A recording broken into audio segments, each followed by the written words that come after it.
नानी, एक कहानी सुनाओ ना। नीरज ने कहा। नानी, मुझे भी। नीरू ने नानी के पास लेटते हुए कहा। नीरू और नीरज दोनों ही नानी से लिपट कर लेट गए और बार बार कहानी सुनाने का आग्रह करने लगे। एक राजा था। राजा रानी की कहानी नहीं सुनेंगे। बच्चों ने नानी की कहानी को बीच में ही काटते हुए कहा, अब ना राजा होते हैं ना रानी, हम तो कोई दूसरी कहानी सुनेंगे। बच्चों ने जिद की। नानी परेशान, आज तो गप्पे मारने को नहीं मिलेगा। ये बच्चे बड़े चालाक हो गए हैं। अच्छा, एक बुढ़िया की कहानी सुनो। एक थी बुढ़िया नानी। वह बुढ़िया आपके जैसी थी? नीरू ने उत्सुकता से पूछा। हाँ भाई, मेरे जैसी ही थी। नानी ने कहानी शुरू की। हाँ नानी, फिर? सावित्री को याद आया, नन्ही नेहा कैसे चुपचाप बैठकर कहानी सुना करती और बीच बीच में भाइयों की चपत भी खाती जाती। उस बुढ़िया के 2 बेटे थे, बड़े ही प्यारे दुलारे, और एक बेटी भी थी। वे दोनों भी तुम दोनों की तरह कहानी सुनते थे और बेटी नहीं सुनती थी नानी। नीरू ने आश्चर्य से पूछा। सुनती थी, लेकिन वह अक्सर बैठकर कहानी सुनती थी, क्योंकि माँ के दोनों ओर तो भाई लेट जाते थे। वह माँ के लिए पराया धन थी। माँ की छाती से लिपट कर कहानी सुनने का सौभाग्य उसे नहीं मिलता था।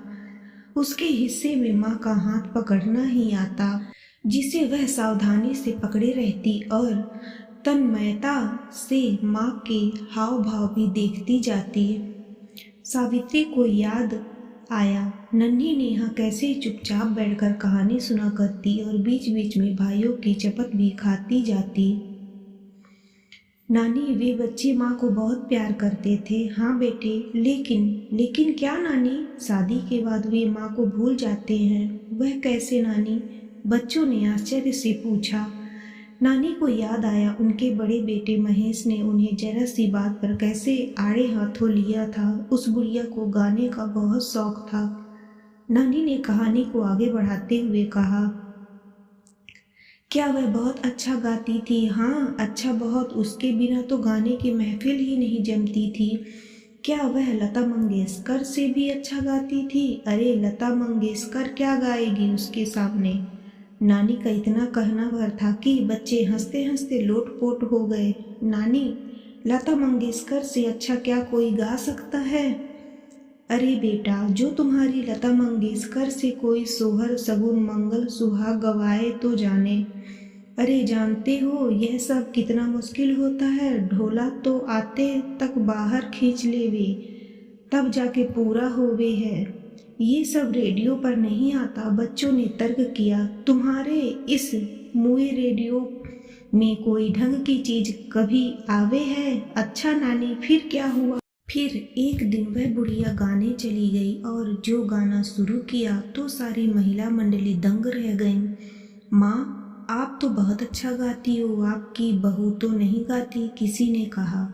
अरे बहुएं तो मरी गोबर का ढेर हैं, कुछ ना जाने, ना गाना ना बजाना, सास सुलभ अहम से सावित्री ने कहा। सावित्री को दुख था कि उनकी एक भी बहू गाना बजाना नहीं जानती थी। महेश की बहू पढ़ी लिखी थी। उसे सास के शब्द तीर की तरह लगे और वह क्रोध से लाल हो गई। भरी महफिल में अपना अपमान वह सह ना सकी और अपने घर वापस आ गई। सावित्री लट्टू लेकर खुशी खुशी घर लौटी। आज बहुत दिनों बाद उन्हें ऐसा मौका मिला था। आजकल तो गाने बजाने का फैशन ही समाप्त हो गया है। भला इसके बिना भी कहीं मजा आता है।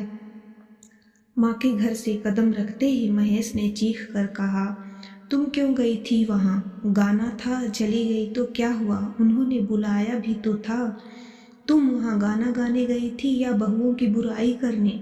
तुम्हें तो बुराई करने का मौका मिलना चाहिए। यहाँ रहना है तो ठीक से रहो, यहाँ ऐसा नहीं चलेगा, समझी? बेटे की कर्कश आवाज़ ने उन्हें महसूस करा दिया था कि वे बेटे के यहाँ रह रही हैं। बेटे की शादी के बाद भी माँ के लिए बेटे अपने होते हैं। सावित्री की बाड़ी मूक हो गई। गले में गुनगुनाते भजन ना जाने कहाँ लुप्त हो गए। आंखें आंसुओं से भर गई। वे क्या बताए? जाना तो नहीं चाहती थी, लेकिन ढोलक की थाप उन्हें बरबस अपनी ओर खींच ले गई। कहानी सुनाते समय भी सावित्री का गला भर आया। पुराने घाव अगर फिर से कुरेद दिए जाए तो वे पहले से ज्यादा कष्टदायी हो जाते। क्या हुआ नानी? बच्चों ने नानी को आंसू पोंछते देखकर पूछा।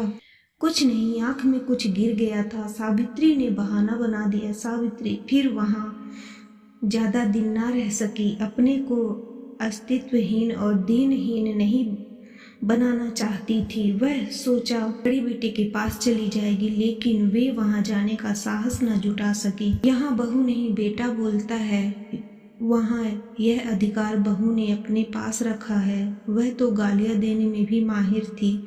अतः सावित्री आज अपने धनों को छोड़कर पराये धन नेहा के पास ही रह रही थी। नानी फिर उस बुढ़िया ने गाना छोड़ दिया।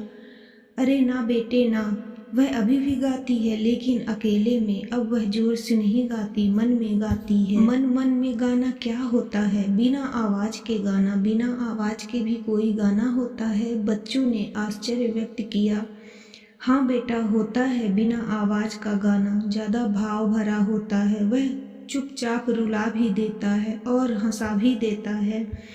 हमें भी ऐसा गाना सुनाओ। तो पहले आंखें बंद करो, फिर सुनाऊंगी। नानी ने गुनगुनाना शुरू किया। बच्चे थोड़ी ही देर में सो गए।